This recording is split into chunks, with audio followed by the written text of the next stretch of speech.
I wanted to do another video featuring the Blackstone E-Series Griddle.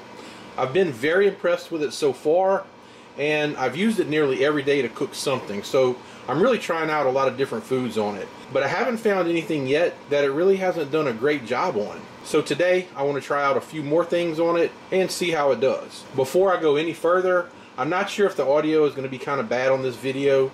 The acoustics of my kitchen are not very good to begin with, and here in the south it's already 90 degrees and we're still in April, so I do have to have the air conditioner running. So the audio may be kind of bad, I'm not really sure yet, but if it is, that's why. The only issue that I found using the Blackstone E-Series electric griddle in the first video, and it's really not even that much of a problem, is that this non-stick surface is so slick that a lot of times you'll push your food around rather than be able to scoop it up. But hopefully I may have found a little solution for that. So this package came in yesterday, and I wanted to show you what I found.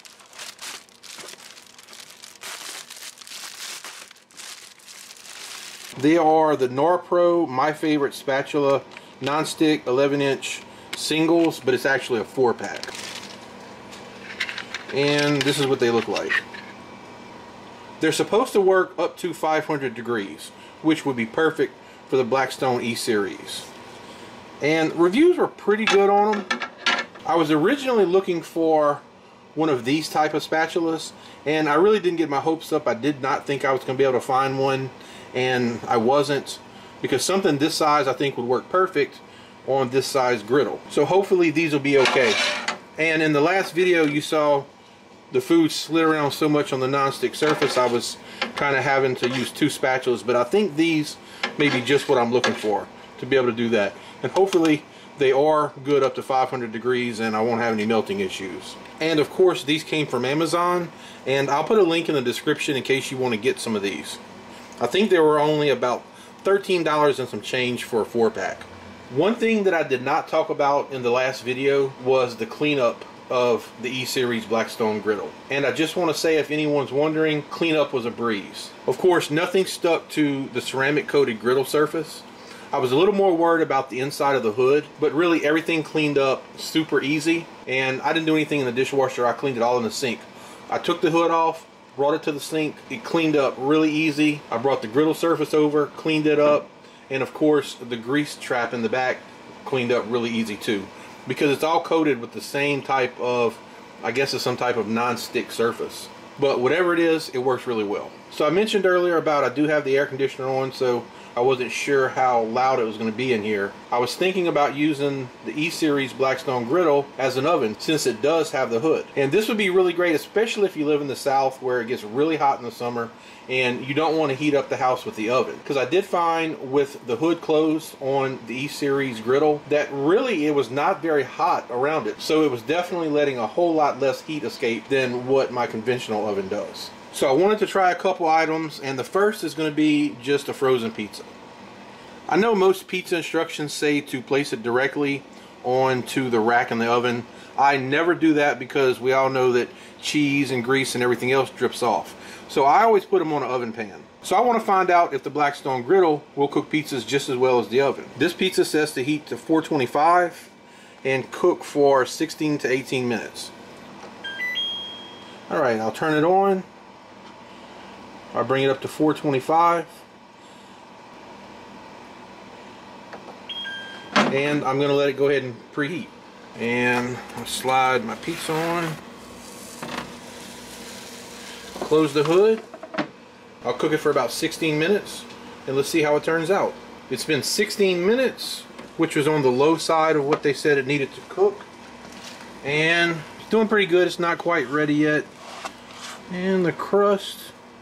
Ooh, the crust is a little bit darker than I was hoping it would be. And that's probably my fault for keeping the temperature at the temperature they suggested. I was thinking earlier maybe I should keep it a little bit lower.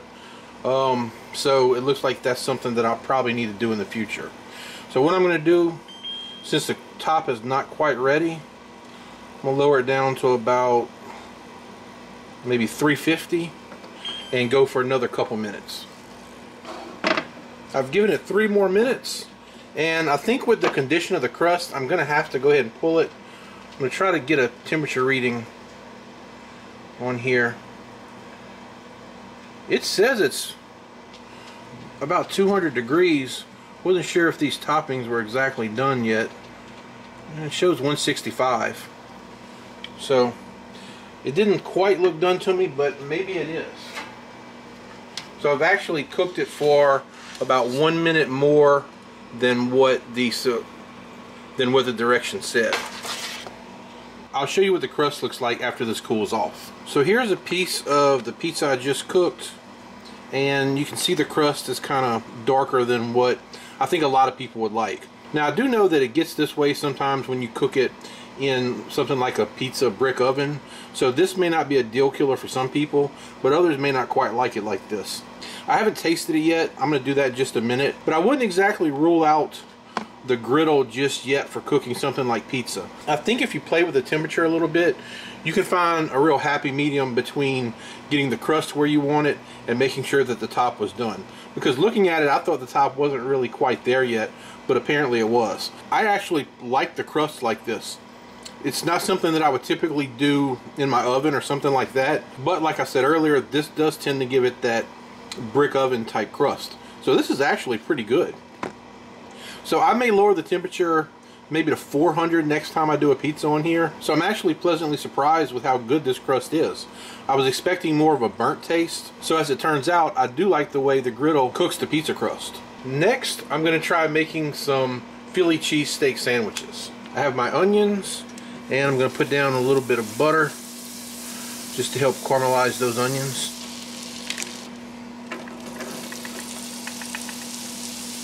I don't really need all these. Definitely have more onions than I have meat.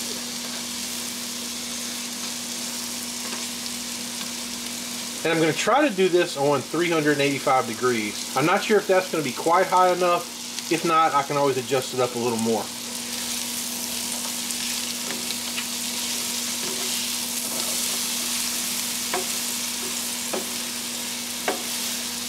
I'm going to let these onions cook for a few minutes before I put my meat on the griddle. I've given the onions about 4.5 minutes to cook so far. And now I'm going to add my steak, which this is some thin sliced ribeye. And I'm going to season the meat with a little salt and pepper.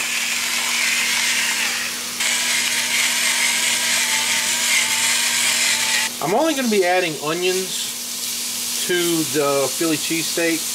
Apparently there are a lot of very strong opinions on exactly how Philly cheesesteak should be made. Some people saying onions and peppers and even mushrooms. But I think for mine, I'm going to try to keep it simple and basic with just using the ribeye sliced up pretty thin, onions, provolone cheese on a hoagie bun.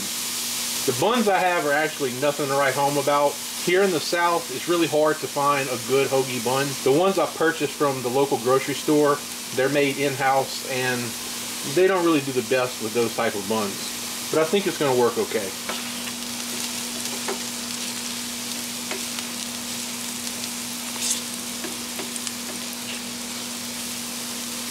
I was really trying to time everything so that it would be done at approximately the same time so I could pull it off together. But I'm not exactly sure if it's going to work out quite like that or not.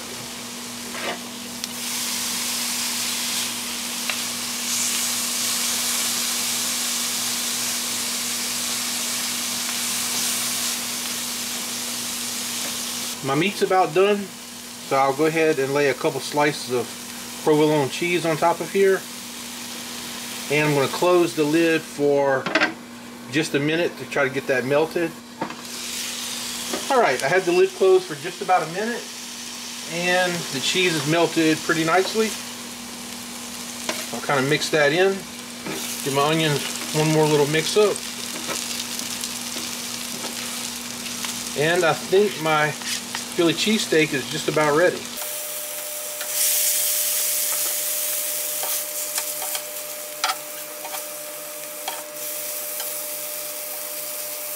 Alright, everything is mixed up pretty well, and I'll go ahead and pull this off.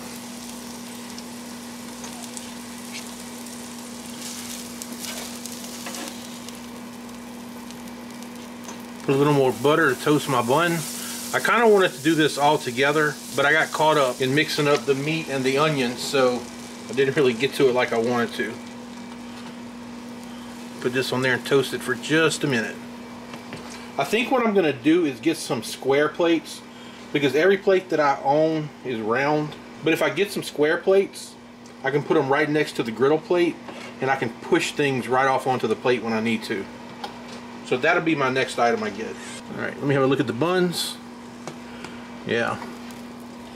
I tried my best to cut it and keep it together, but as I said, these are not really the best hoagie buns, so it's going to end up being 2 parts.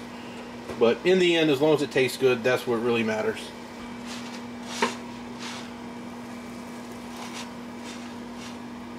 Alright, I think my buns should be just about toasted enough. I'll pull those off.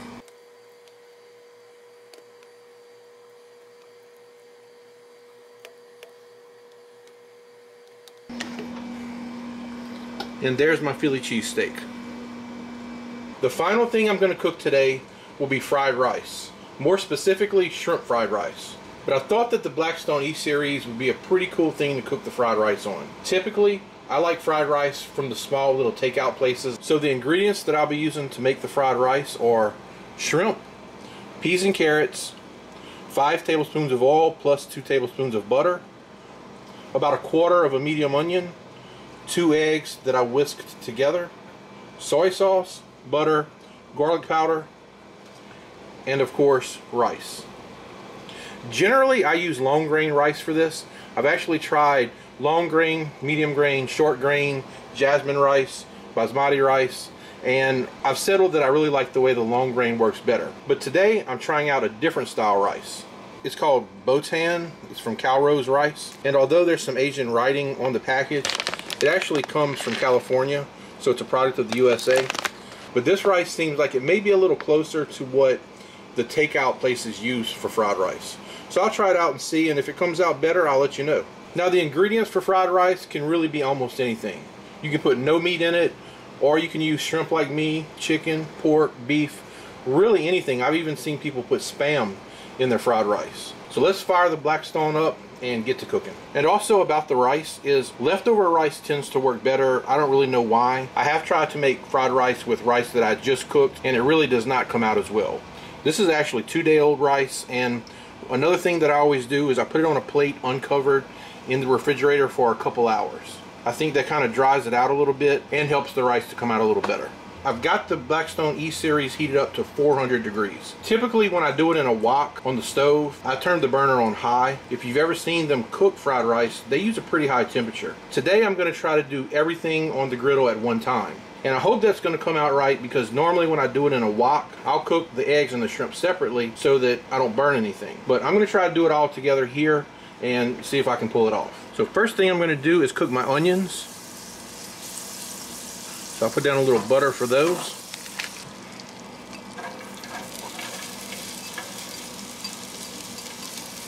And so far, my NorPro spatulas have been holding up pretty well. Next, I'm going to put down some more butter for my shrimp.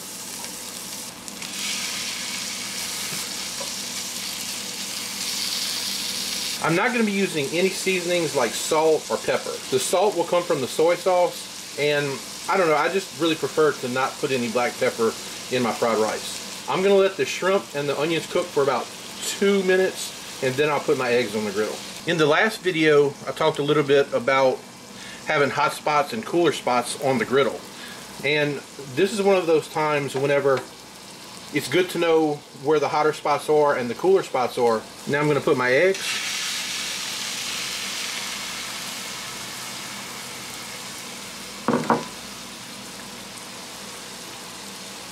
I'm just going to kind of let these run wherever they need to run, and once they start to solidify on the other side, I'll go ahead and I'll kind of chop them up a little bit and move them.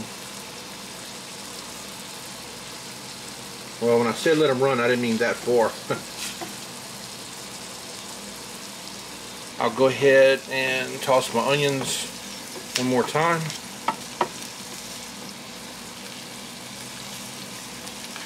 And I'll somewhat flip my eggs here. go ahead and kind of get these broken up too.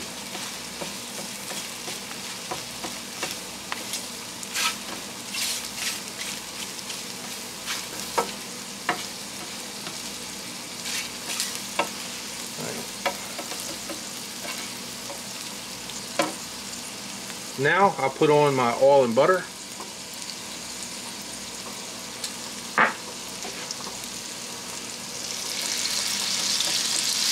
And my rice.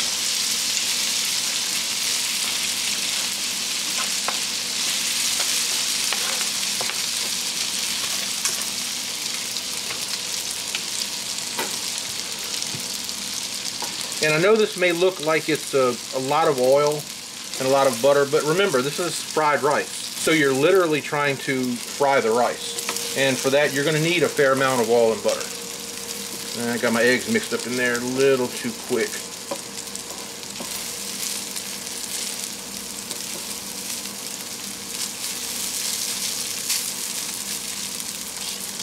Alright, I've got that mixed up pretty well. And I think at this point, I'm going to turn the heat up and just go ahead and max it out at 500 degrees. I'll turn my shrimp over one more time. And I'm just doing them individually since there's really not very many of them. If I was doing a bigger batch of fried rice, I would definitely not take the time to do this. Make sure my onions are not burning. And start kind of just working my rice a little bit, being sure that the oil is getting on all the grains.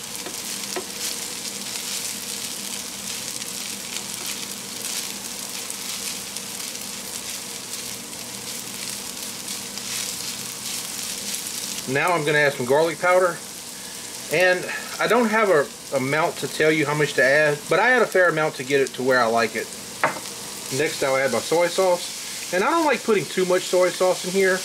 Really it's more for the salt, but I don't want to overdo it. I can always add more later if I need to.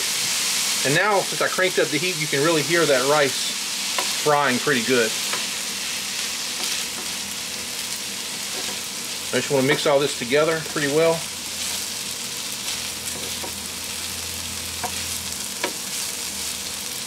Make sure my eggs aren't getting too overdone here. I just try to keep the rice from getting too thick so they can all fry up properly. Finally, I'll add my peas and carrots, which I kept frozen right here till the end, because they are definitely not going to take long to cook, and you don't want your peas to be mushy. Everything's at the point now where I'm going to go ahead and combine it.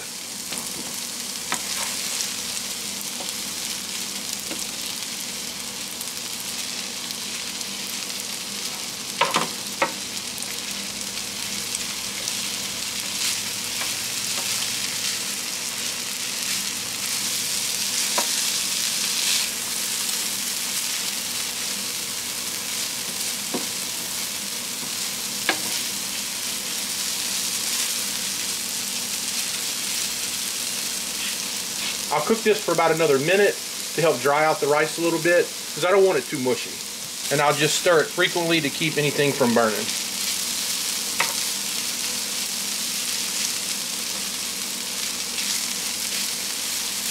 Alright, I think the fried rice is just about ready. So let me try to get this off of here without making too much of a mess. Here's where one of those square plates would have really came in handy. If I do another cooking video with the E-Series, I think I'll have some of those for next time. And here is my fried rice, and I gotta say, this looks amazing, and I'm quite sure it'll taste amazing because this is the same recipe that I always use. But one thing that I do like is I was able to cook everything at one time on the Blackstone E-Series. I said that I would let you know how I liked using the Botan Calrose rice. Now that it's cooled off, I'm going to give it a taste and see what I think.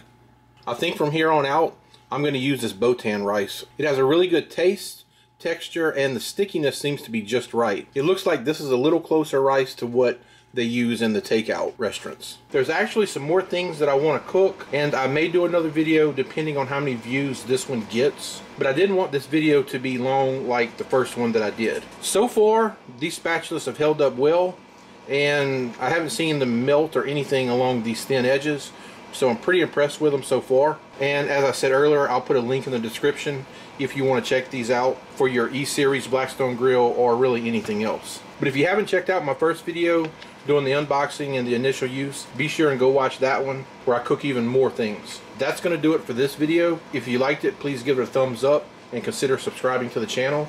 As always, I appreciate you watching, and I'll see you in the next video.